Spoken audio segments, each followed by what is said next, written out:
I have made a couple videos on art, whether it's political, what's the point, and in these videos I often use grand examples of art from anime to expressionist or experimental pieces.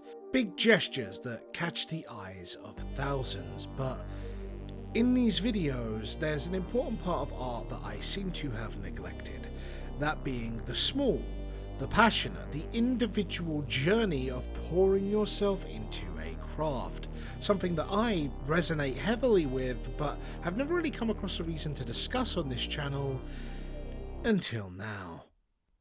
Mime Fukumori is a boy who, through hard work and diligence, is good at almost everything he comes across. Class president, math, sports, you name it, apart from one area. Mime isn't funny. And that kinda sucks, because Mime's favourite thing in life right now is listening to a late night radio show referred to as Mon Mid, a show that airs Mondays at midnight starring two comedians that, at the end of the night, read jokes that are sent in from their listeners. Mime never having his jokes read despite sending in thousands of submissions over the course of 3 years. No success in 3 years, huh? Hey, how long have I been doing YouTube video? Oh God! He's not alone in his passion though. In his school there is one other student that listens to Mon Mid, Kurage Mizuo, and with her he bonds over the jokes told, the comedians he admires, laments about his inability to get his jokes read on the show, as well as his parasocial rivalry with a listener that goes by the name of Eel Potato. A listener who seems to have their jokes read at least once every broadcast, to the point where their name is recognised by the hosts that Mime admires so much. Kurage says that she will give Mime all the advice and tips he needs, not only to get his joke read, but also to hone his craft so much that he will surpass Eel Potato and become recognised by the comedians he respects. Why is she qualified to do this? Because Kurage Mizuo is Eel Potato. This is Someone Hertz, a new Shonenjump manga written by Yamano, and it's a story that focuses on what it means to seek recognition in an art form that only rewards through recognition, and focuses on the unique highs and lows of slowly acquiring it and getting better at a craft. From this reveal, a sweet dynamic forms between the two, her telling him how to get his jokes on the air and him helping her navigate other areas of her life, becoming good friends and rivals. The first form of recognition Mime receives is one that comes in Kurage revealing to him that his insecurity is misplaced, because his jokes are funny. It's his method of submitting them that is flawed, only submitting the ones that he likes and not all of the ones he writes. And this lessens his chances, and by making the small adjustment of submitting everything he writes, Mime finally gets what he's been craving. Mime finally gets his joke read on air, finally gets a taste of success, beginning a journey into a deeper understanding of his art form and the life of an artist in general. We see this in action as after his initial success, Mime goes week after week of not being able to repeat it, and we see him go from slight self-doubt to complete maddening discouragement, a common trait in artists that only see limited success. I would know! But a peculiar glimmer of light emerges as 1 week after weeks of rejection and constant effort, Mime's joke finally once again gets read on air, and Kurage, Eel Potatoes, doesn't, marking this as the first time Mime has ever done better than Eel Potato in this craft, finally brushing his fingers against a goal that felt so far away, shifting the dynamic between the two. A confidence is starting to bloom in Mime. Not only is his name now being abbreviated by the show hosts with a sense of familiarity, but other contenders and jokesters on the show are starting to recognize his name. And from here, we see the flow of this manga. We see a boy mastering an artful craft he once struggled with, Sometimes his jokes get read, sometimes they don't, but Mime is always learning and improving in all areas of life through his craft. Self-confidence is gained, perspectives are learned, and romance begins to bloom over a shared dream and a mutual respect, which is just really cute.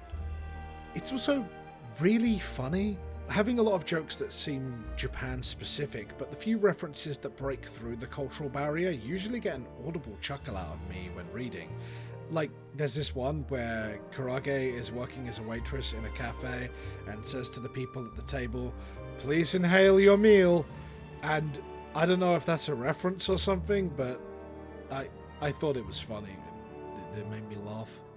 The way that everything is eventually written around this show, the way new characters and rivals are introduced, eventually gives this series a sort of battle manga type feel, which is pulled off in some of the most wholesome ways possible. And for all the points I've got to give this manga, there is one thing I think gives it 1,000 points in my book. It resonates.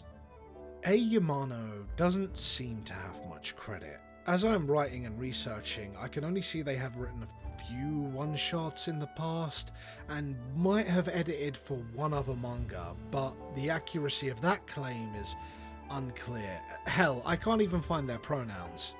All that is to say, this series being published in Shonen is clearly their first taste of actual big success in their artistic industry, and being a new manga in a less popular genre, I can only imagine what it's like walking this tightrope. So I'm doing what I can in my small corner of the internet to give it a little boost, because I like seeing the little guys climb up. Hell, as a little guy with big dreams, I find it inspiring. Look, I've made it no secret that I relate to the struggles and joys of Mime. 3 years ago, I made a theory about Berserk. It was the third video I had ever made on this channel, and it was the second video I'd ever made seriously. No, not the nightmare form! Not the nightmare form!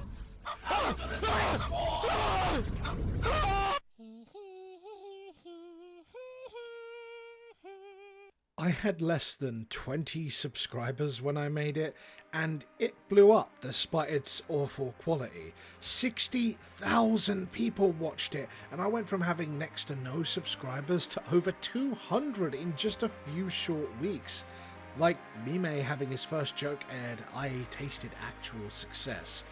Possibility was shown. There was a way I could actually do this YouTube thing. It wasn't just a thing for other people, and the acknowledgement of that fact was intoxicating. So, after that, I pushed forward with renewed vigour, but also, like Mime, I couldn't repeat my success, but I had other goals in life, I had other things going on, so it didn't really bother me too much.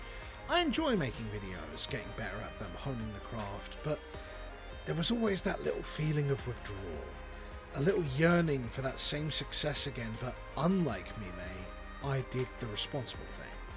I shut that yearning down, told myself to be content with where I was. I got up to 400 subscribers, a lot of people didn't even get that much.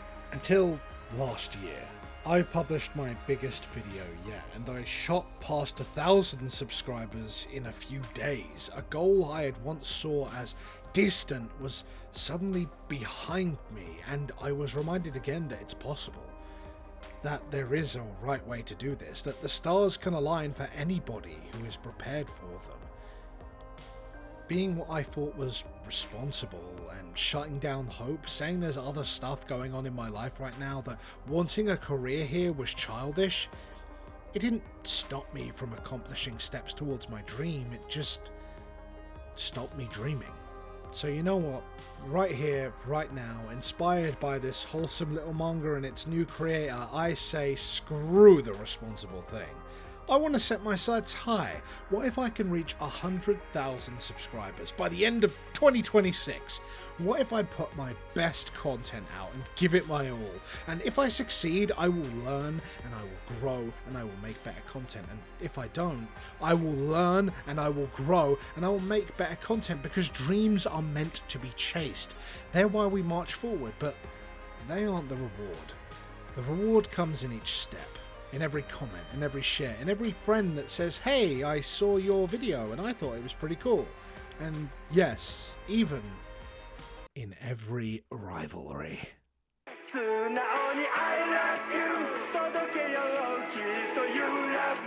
Hello, you've reached Meme Slice. What's up? Meme, you're not better than me. Tom, it's 3 a.m. Are you drunk again? There you go again, acting all high and mighty because you're just a few hundred subscribers ahead of me. Who cares, man? Who cares? You? I try so hard. I learned all this new stuff about editing, and I mentioned Shaun of the Dead because I thought people would watch it. Nobody's watching the videos. And I'm trying so hard. Hey, no, don't say all that. Look, it's not about the video not getting the views you wanted. It never is. What it's about is like proving to yourself that it's better than the last one you made, and then being able to go out there and do it over and over again. Yeah, I guess you're right. Hey, you're pretty cool. Thanks, man. Hey, Meme, Yeah, mate? you're not better than me. Dreams are meant to be chased. They're meant to inspire us to get better, but the real joy that comes from broadcasting your art is the knowledge that it's out there, that you have sent your soul into the ether and others have seen it, have interpreted it, have interacted with it. To any of you who are thinking of taking the artistic journey, I say, do it. Broadcast your dreams into the web. Let people see you. And you can do it in the hopes of fame. There's nothing wrong with that. But mainly, do it merely for the knowledge that part of you is out there. Because when you send your soul into the void, it doesn't stay alone. Someone will hear you. I promise.